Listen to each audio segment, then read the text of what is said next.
Best varicose veins చికిత్సనే పొందండి. నొప్పి లేని చికిత్స కోసం సంప్రదించండి ఎబిస్ హాస్పిటల్. సుమన్ టీవీ ప్రేక్షకులకు నమస్కారం. ప్రస్తుతం మనతో పాటు ఉన్న ప్రముఖ ఆస్ట్రాలజర్ మురళీధర శర్మ గారు, వారితో మాట్లాడదాం. గురుగారు నమస్కారం. గురుగారు మహాదేవ. గురుగారు, ప్రతి మనిషి జీవితంలో ఏదో ఒక సమస్య అయితే ఉంటూనే ఉంటుంది గురుగారు. మనం కొన్ని పరిహారాలు చెప్తూ వచ్చాము, దాంట్లో సక్సెస్ అయిన వారు మంచి ఫలితాలు వచ్చాయని కమెంట్స్ చేస్తూ ఉన్నారు గురుగారు. అందులో భాగంగానే ఒక 2-3 కమెంట్స్ వచ్చాయి గురుగారు. మా భర్త తాగేసి వచ్చి నైట్ బాగా ఇబ్బంది పెడుతున్నారు, పిల్లలు ఉన్నారని కూడా చూడకుండా ఇలా సమస్య ఎక్కువగా చేస్తూ ఉన్నాడు, పిల్లల ముందు గొడవ పడ్డం, భర్త రోజు తాగి రావడం, ఇది జీవితంలో జరుగుతూనే ఉంటుంది, విసుగొచ్చేసింది, ఏమైనా గురు ద్వారా పరిహారం కానీ ఏం చెయ్యాలి, ఆ హస్బెండ్ ని మంచి మార్గంలో వెళ్ళాలి అంటే ఏం చేయాలి అని అడుగుతున్నారు. మరొక ఆవిడ కూడా దీనికి రిలేటెడ్ గానే అడిగింది గురుగారు. హస్బెండ్ రోజు తాగుతున్నాడు, డబ్బులు ఇవ్వట్లేదు, ఇంట్లో ఉన్న డబ్బులే తీసుకువెళ్తున్నాడు అని. సో ఈ కమెంట్స్ కి మీరు డెఫినెట్ గా ఏదో ఒక మార్గం అయితే చూపించాలి గురుగారు. ఎందుకంటే ఎంతో మందికి ఎన్నో పరిహారాలు తెలియజేస్తూ వారికి మంచి లైఫ్ ను అందిస్తూ వస్తున్నారు గురుగారు గత కొన్ని సంవత్సరాలుగా. సో మరి ఈ కమెంట్స్ లో లేడీస్ అడిగారు గురుగారు, చిన్న ఏజ్ అనే చెప్పుకొచ్చారు, ఏంటి ఏం సమాధానం? వారికి గ్రహాల ప్రభావం వల్ల అలా చేస్తున్నారా? వారు తాగుడు మాన్పించడం మన వల్ల అవుతుంది అంటారా? తప్పకుండా అవుతుందమ్మా. 100కు 200% కూడా ఖచ్చితంగా అవుతుంది, అందులో ఎలాంటి డౌట్ లేదు. మనము రీసెంట్గా కూడా చాలామందికి దీనికి సంబంధించినటువంటి కొంత రెమెడీస్ చెప్పడము. అంటే ఎట్లా అంటమ్మా, ఇప్పుడు మనకు ఏ విటమిన్ లోపం ఉంటుందో ఆ విటమిన్ సంబంధించినటువంటి ట్యాబ్లెట్ కానీ నేచర్ ద్వారా కొన్ని తీసుకోవడం జరుగుతుంది. ఉదాహరణకు ఇప్పుడు డి విటమిన్ ఉదయం సూర్యరశ్మిలో నిలబడండి అని చెప్పండి. అదేవిధంగా సి విటమిన్ పులుపు రిలేటెడ్ సిట్రస్ ఫ్రూట్స్ తీసుకోండి అంటారు. ఇది కూడా వారి వారి జాతక రీత్యా వారు ఎందుకు తాగుతున్నారు, దానివల్ల మనకు ఎలాంటి ఇబ్బంది జరుగుతుంది అనేటువంటిది మనము ముందుగా దాన్ని చూడాలి.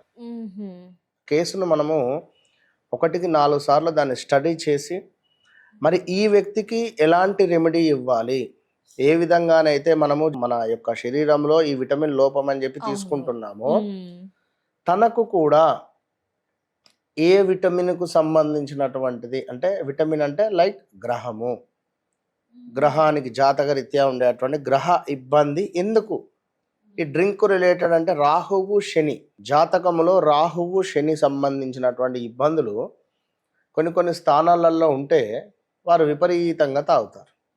డ్రగ్స్ కూడా తీసుకోవడము. మనము రీసెంట్గా ఒకరికి ఇచ్చాము, వారికి మందు రిలేటెడ్, ఆ డ్రింకింగ్ రిలేటెడ్ ఇంకా వేరే అలవాట్లు ఉన్నా కూడా మొత్తం మానేసి పనికి వెళ్తుండ్రు. మనం చెప్పినటువంటి ఆ రెమెడీ లైక్ వారికి అంటే వారి జాతకరీత్యా చెప్పారా గురుగారు? వారి జాతకరీత్యా ఇది చెయ్యాలి అని చెప్పిన 3 times చేయాలని చెప్పిన 3 times చేయించా, రిజల్ట్ వచ్చేసింది. 100 మినిమం ఒక 2 నెలలు అయింది. వారి సంతోషం కాదు, వారి నాన్న తీసుకొస్తా, నేను స్టూడియో కూడా తనను నేను తీసుకొని తను వస్తా అన్నాడు. చెప్తున్నా ఎంత సంతోషపడ్డాడు, అంత సంతోషపడ్డాడు. ఆనంద బాష్పాలు అంటే అది అసలు నాకు అసలు ఎంత సంతోషం వేసిందంటే ఆ మూమెంట్ లో నాకు అసలు ఇది కదా వెలగట్టలేని సంపద అనుకున్నాను. అసలు ఎన్నో ప్రయత్నాలు చేసి ఉంటారు వారు. నేను ప్రతి ఒక్కరిని అడుగుతా, అమ్మా అంటే ఎవరు నాకు ఇవ్వాల్సిన అవసరం కూడా లేదు, అంటే ఒక బాండింగ్ అనేటువంటిది క్రియేట్ అవుతుంది. ఇక్కడ ఏదో ఉంది తప్పకుండా, అంటే ఒక గిఫ్ట్ కావాలంట నేను, అది స్వీట్ బాక్స్ కావచ్చును ఏదైనా. ఇప్పుడు మొన్న ఒకతడు రష్యా నుండి పాపము అద్భుతమైనటువంటి ఒక వాచ్, అదే విధంగా ఒక పర్ఫ్యూమ్ తెచ్చిచ్చాడు. సంతోషం అనిపించింది, వారికి కూడా సంతోషం, ఆ పని అయ్యింది, తెచ్చిచ్చాడు. అంటే కృతజ్ఞతా భావము, గ్రాటిట్యూడ్ అక్కడ ఒక లాక్ అయిపోయి ఉంటుంది 100%. కనుక అతను కూడా గురుగారు అని చెప్పి 2 చేతులు దండం పెట్టిండు, కొంచెం ఫ్రూట్స్ తీసుకొని వచ్చి ఇచ్చిండు, చాలా సంతోషం అని చెప్పిన. అట్లా ఉంటవి. సో మద్యము అనేటువంటిది ఇది చాలా డేంజర్. అయితే ఇక్కడ రెమెడీ అనేటువంటిది ఏమిటి అంటే, మనకు ఇప్పుడు అమావాస్య తర్వాత వచ్చేటువంటి శనివారం రోజు చేయాలి. అమావాస్య తర్వాత ఇప్పుడు మనకు చూసుకున్నట్టయితే కార్తీక మాసంలో రేపు గురువారం అమావాస్య ఉంది, అమావాస్య తర్వాత వచ్చేటువంటి శనివారం, అంటే శుక్రవారం వదిలేసి శనివారం మనకి ఇప్పుడు ఒకవేళ ఆదివారం అమావాస్య వస్తే శనివారం దాకా వెయిట్ చేయాలి. ఎందుకంటే మరి ఇక్కడ ఏమిటి అంటే, ఆ రోజు మనం ఏం చేయాలి అంటే అమావాస్య తదుపరి వచ్చేటువంటి శనివారం రోజు ముందుగా 1.25 మీటరు నల్ల వస్త్రం తీసుకోవాలి. ఉమ్. లైక్ ఉంటుంది కదా మీటర్న్నర మీటర్. లేదా కొంచెం అటు ఇటుగా తీసుకోండి. ఆ వస్త్రం ఏమిటి అంటే బ్లాక్ కానీ బ్లూ కలర్ కానీ ఉండాలి. బ్లాక్ అయినా బ్లూ అయినా పర్వాలేదు. ఉమ్. 800 గ్రాములు కట్టె బొగ్గులు, కట్టె బొగ్గులు. బొగ్గులు అంటారు కదా, ఉమ్, ఆ ఉమ్. బొగ్గులను తీసుకోవాలి. 800 గ్రాములు. ఆ కట్టె బొగ్గులు ఎంతైతే ఉన్నాయో అంతకు సరిపడా మినుములు తీసుకోవాలి. ఉహు. కట్టె బొగ్గులు ఎంత ఉన్నాయో దానికి 800 గ్రాములు అంటే సేమ్ యాజ్ 800 గ్రాములు నల్ల మినపప్పు తీసుకోవాలి. ఉమ్.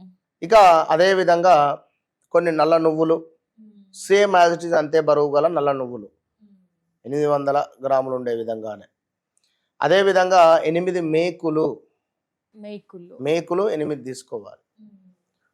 అదేవిధంగా 8 రూపాయి బిళ్ళలు తీసుకోవాలి. 8 రూపాయి బిళ్ళలు. ఇవన్నీ కూడా ఒక మూటగా కట్టాలి. ఒక మూటగా కట్టేసి ఎవరైతే డ్రింక్ చేస్తున్నారో వారు ఒక 5.5 ఉన్నాడు అనుకో, అంతకు 8 రేట్ల నల్లదారాన్ని తీసుకోవాలి. 8 రేట్లు అతని హైట్ ఎంత ఉంటాడో అంతకు 8 రేట్లు 8 నల్లదారాన్ని తీసుకొని ఒక కొబ్బరి బొండానికి చక్కగా కూడా చుట్టాలి. కొబ్బరి బొండానికి ఈ యొక్క దారం చుట్టాలి. ఓకే, నల్ల రంగులో ఉండేటువంటి దారాన్ని ఆ వ్యక్తి ఎంత పొడుగైతే ఉంటాడో అంతకు 8 రేట్లు అంటే 8 సార్లు తీసుకొని చక్కగా కూడా కొబ్బరి బొండానికి కట్టాలి. ఇదంతా కట్టి ఆ యొక్క కొబ్బరికాయకు ఒక కాటుక బొట్టును పెట్టాలి. కొబ్బరికాయకు కాటుక బొట్టును పెట్టాలి. పెట్టి వస్తువులన్నీ కూడా మీ ఇష్టదైవం దగ్గర పెట్టండి. కొబ్బరి బొండము మనం ముందు చెప్పినటువంటి వస్తువులు ఇవన్నీ మీ ఇష్టదైవం వెంకటేశ్వర స్వామి అక్కడ పెట్టండి, లేదా ఈశ్వరుడు అక్కడ పెట్టండి, అమ్మవారు అక్కడ పెట్టండి, దుర్గా అమ్మవారు అమ్మవారి దగ్గర పెట్టండి. ఎవరి ఇష్టదైవానికి పెట్టి ధూప దీప నైవేద్యాలు వేయాలి.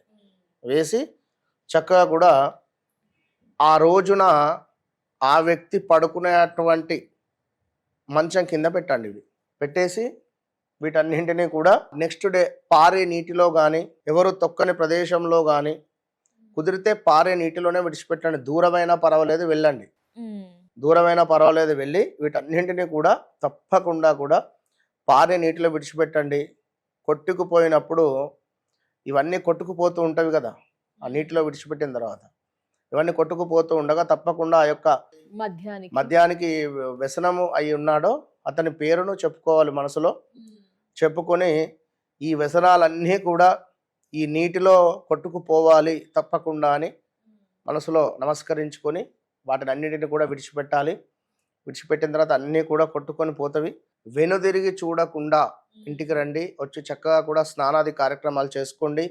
స్నానం చేసిన తర్వాత లక్ష్మీ అమ్మవారి ముందు దీపారాధన చేయండి.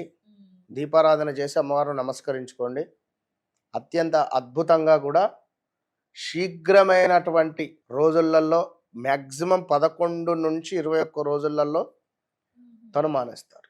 అంటే ఇప్పుడు హస్బెండ్ తాగుతుంటారు కదా, లేడీసే చేయాలా గురువు గారు? ఖచ్చితంగా ఆయనకు తెలియకుండా చేయాలంటారా? ఏది తెలియకుండా చేయాలి అని అనుకుంటే తన మంచం కింద పెడితే ఇబ్బంది కదా.